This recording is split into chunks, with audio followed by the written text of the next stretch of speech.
Good morning students.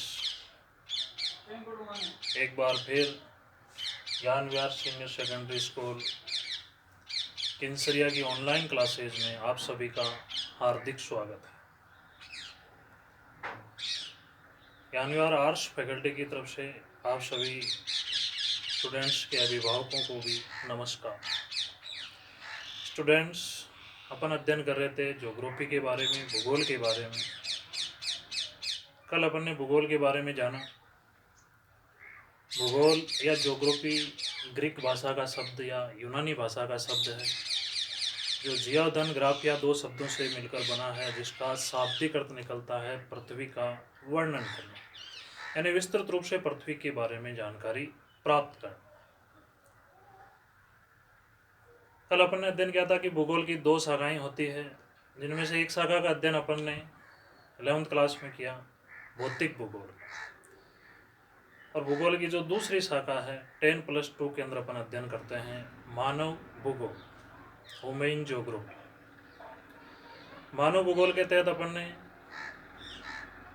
कल का जो क्वेश्चन था उसमें अध्ययन किया था मानव भूगोल को परिभाषित करने से संबंधित, जिसमें विभिन्न विद्वानों की अपन ने परिभाषाएं पढ़ी थी। इनमें फ्रेडरिक रेडजेल है। फ्रेडरिक रेडजेल की शिष्या एलन सी सैम्पल जो अमेरिकन भूगोलवेत्ता थे। फ्रांस के भूगोलवेत्ता पॉल विडाल डी ला ब्लास है। दो भाई डिकेन वे पीटर्स है। इनके द्वारा जो ह्यूमन ज्योग्राफी की जो डेफिनेशन थी उनका अपन ने अध्ययन किया था, जिसमें सारांश रूप से अपन ने देखा था कि जो मानव भूगोल है, ह्यूमन ज्योग्राफी है, उसमें प्रकृति और मानव के जो आपसी अंतर संबंध होते हैं, आपस में जो उनके क्रियाकलाप होते हैं, इन्हीं क्रियाकलापों का एक संश्लिष्ट ज्ञान शामिल होता है। निर्मित जो ज्ञान है उसको इसके अंदर शामिल किया गया, जो एक अच्छा क्वेश्चन बनता था, जिसके तहत अपन ने देखा था कि या तो कभी कभार डेफिनेशन दे दी जाती है, विद्वान का नाम पूछ लिया जाता है, या उस विद्वान की मानव भूगोल की परिभाषा है वो पूछ ली जाती है। दोनों टाइप का उसके अंदर क्वेश्चन बनता है। छोटे छोटे, जैसे कि अपन ने मानव भूगोल का जो केंद्र बिंदु होता है वो क्या होता है, तो मानव एक्टिविटी, ह्यूमन एक्टिविटी, यानी मानव के जो क्रियाकलाप होते हैं वही मानव भूगोल का केंद्र बिंदु होता है। इसके अलावा भी अपन ने बहुत सी चीज़ें इनके बारे में अपन ने जानकारी प्राप्त की थी। जैसे एक बड़ा विचार शब्द था रुको और जाओ, जो लास्ट में अपन ने अध्ययन किया था। रुको और जाओ विचारधारा, जिसको अमेरिकन भूगोलवेत्ता ग्रिफिथ टेलर ने दी थी। आज अपन उसी का ही दूसरा भाग है मानव भूगोल की प्रकृति। क्वेश्चन आता है बोर्ड एग्जाम की दृष्टि से, मानव भूगोल की प्रकृति के बारे में बताइए।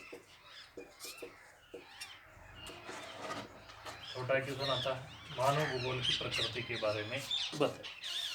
हालांकि मानव भूगोल की प्रकृति के बारे में विभिन्न विद्वानों ने इसकी अलग अलग परिभाषाएं दी है, लेकिन उनमें से अपन की बुक में जो विशेष रूप से विद्वान की परिभाषा दी गई है वो विद्वान है जीन ब्रुन्स।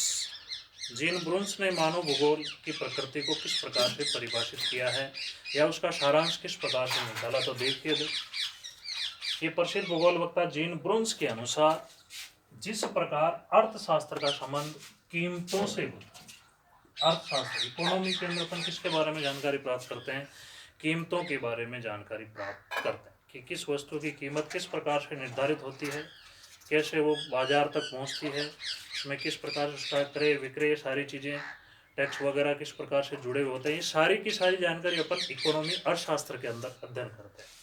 ठीक उसी प्रकार से जो भूगर्भ शास्त्र होता है, भूमि का जो आंतरिक विभिन्न प्रकार का वर्णन जिसके बारे में अपन अध्ययन करते हैं, उसमें भूगर्भ शास्त्र में विशेष रूप से चट्टानों के बारे में अध्ययन किया जाता है कि किस क्षेत्र विशेष के अंदर किस प्रकार की चट्टानें पाई जाती है, कहाँ आग्नेय चट्टान पाई जाती है, कहाँ अवसादी है, कहाँ कायांतरित है। ये सारी की सारी चीज़ें अपन जो भूगर्भ शास्त्र है उसके तहत अध्ययन करते हैं। उसी के प्रकार से वनस्पति शास्त्र, जो विशेष रूप से पेड़ पौधों से संबंधित होती है, वनस्पति शास्त्र के अंदर अपन अध्ययन करते हैं कि किस क्षेत्र विशेष के अंदर किस प्रकार की वनस्पति पाई जाती है, तो वहाँ क्यों इस प्रकार की वनस्पति पाई जाती है। जैसे अपने मरुस्थलीय क्षेत्र के अंदर विशेष रूप से मरुद्भिद प्रकार की वनस्पति पाई जाती है, तो मरुस्थलीय क्षेत्र में मरुद्भिद प्रकार की वनस्पति क्यों पाई जाती है, और उसमें किन किस प्रकार के वृक्ष आते हैं, ये सारी चीज़ें अपन भौतिक भूगोल के पार्ट होते हैं जिनके तहत अपन ने अध्ययन किया था। तो ये सारी की सारी जानकारी अपन वनस्पति शास्त्र के तहत करते हैं। भौतिक भूगोल की विभिन्न शाखाओं के बारे में अपन ने पढ़ा था 11वीं क्लास में, जिसमें सारी चीज़ें थी। वनस्पति शास्त्र भी थी, भूगर्भ शास्त्र भी थी, अपने अर्थशास्त्र भी उसी का, अर्थशास्त्र ज्योग्राफी है ना, ये समाज शास्त्र भी, ये सारी चीज़ें उसी के अंदर वुमेन भौतिक भूगोल के तहत थे। उसी प्रकार से जो मानवाचार विज्ञान होती है उसका संबंध विशेष रूप से जाति विशेष से होता है। मानवाचार साइंस के अंदर अपन जातियों के बारे में अध्ययन करते हैं। किस प्रकार की जाति विशेष कहाँ पाई जाती है, उसकी क्या सांस्कृतिक विशेषताएं होती है, शारीरिक बनावट किस प्रकार की होती है। जैसे अपन देखते हैं कि मानवाचार साइंस के तहत ये भी एक प्रकार से ज्योग्राफी का भाग है। जैसे ठंडे क्षेत्रों की मानव की जो शारीरिक बनावट होती है वो अलग प्रकार की होती है, गर्म प्रदेशों का जो मानव होता है उसका शारीरिक बनावट अलग प्रकार की होती है। जैसे अपन ठंडे क्षेत्रों में देखते हैं कि चमड़ी जाडी होती है, शरीर का जो रंग होता है वो थोड़ा गोरा होता है, गर्म प्रदेशों की चमड़ी होती है वो थोड़ी पतली होती है, रंग काला होता है। इस प्रकार की जो जानकारी अपन प्राप्त करते हैं वो मानवाचार विज्ञान के तहत विभिन्न जातियों के बारे में अध्ययन करते हैं। इसका भी आपने 11वीं क्लास के अंदर अध्ययन किया था। उसी प्रकार से इतिहास, हिस्ट्री का संबंध किससे होता है, समय से होता है। हिस्ट्री के अंदर अपन विभिन्न प्रकार से समय से संबंधित अध्ययन करते हैं कि कौन सी घटना कब घटित हुई, किस विषय से संबंधित है। जैसे आप हिस्ट्री के अंदर अलग अलग प्रकार के कालक्रम के बारे में पढ़ते हैं, मुगल काल, अंग्रेजों का काल है, विभिन्न प्रकार से समय से संबंधित अपन हिस्ट्री के अंदर विशेष रूप से अपन समय के बारे में जानकारी प्राप्त करते हैं। तो इस प्रकार से जीन ब्रूस ने अलग अलग उदाहरण दिए उन्होंने कि जिस प्रकार से शास्त्र का संबंध कीमतों से होता है, समाज शास्त्र का संबंध जातियों से होता है, भूगर्भ शास्त्र का संबंध चट्टानों से होता है, वनस्पति विज्ञान का जो संबंध होता है वो पेड़ पौधों से होता है, उसी प्रकार से जो मानव भूगोल होता है, ह्यूमन ज्योग्राफी होती है, मानव भूगोल का जो विशेष रूप से जो संबंध होता है या मानव भूगोल का जो केंद्र बिंदु होता है वो स्थान विशेष होता है। स्थान विशेष जैसे भारत का भी कोई भाग जैसे राजस्थान मान लो, भारत के अंदर किस प्रकार की जातियां पाई जाती है, किस प्रकार की यहाँ पर वनस्पति है, किस प्रकार के पेड़ पौधे पाई जाते हैं, कहाँ जनसंख्या घनत्व अधिक है, कहाँ कम पाया जाता है, कोई परिप्रेक्ष्य में राजस्थान के बारे में।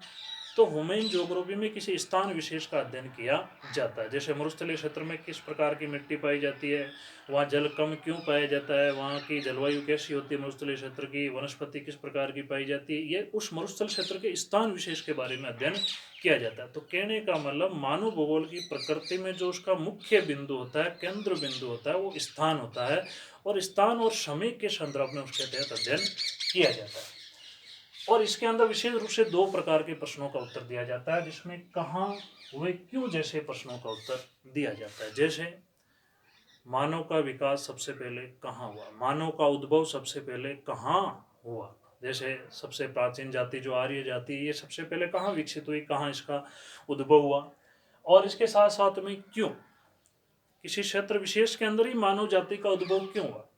पृथ्वी तो बहुत बड़ी थी, उसी क्षेत्र विशेष के अंदर, जैसे कि आर्यों की प्राचीन जन्मभूमि आर्यावर्त भारत मानी जाती है, तो इसका जन्म, इनका सबसे पहले जन्म भारत के अंदर ही क्यों हुआ, फिर विश्व के दूसरे क्षेत्रों में कैसे हुए। तो किसी क्यों का जो प्रश्न होता है उसी का जवाब भी अपन मानव भूगोल के तहत अध्ययन करते हैं। तो ह्यूमन ज्योग्राफी में स्थान विशेष का अध्ययन किया जाता है, जिसमें कहाँ और क्यों जैसे जो महत्वपूर्ण प्रश्न होते हैं, उन महत्वपूर्ण प्रश्नों का उत्तर देने का प्रयास है वो किया जाता है। मानव भूगोल की प्रकृति, क्वेश्चन आएगा मानव भूगोल की प्रकृति के बारे में बताइए, तो अपन को सीधी सी उसके बारे में ये बताना है कि मानव भूगोल की प्रकृति विद्वान या भूगोल वक्ता जीन ब्रूस के अनुसार जिस प्रकार से अर्थशास्त्र का संबंध कीमतों से है, भूगर्भ शास्त्र का संबंध चट्टानों से है, वनस्पति शास्त्र का संबंध पेड़ पौधों से है, समाज शास्त्र का संबंध जातियों से है, और इसी के साथ साथ में हिस्ट्री का संबंध समय से है, उसी प्रकार से ह्यूमन ज्योग्राफी का जो संबंध है किसी स्थान विशेष से संबंधित होता है, जिसमें कहाँ और क्यों जैसे प्रश्न होते हैं उनका उत्तर दिया जाता है।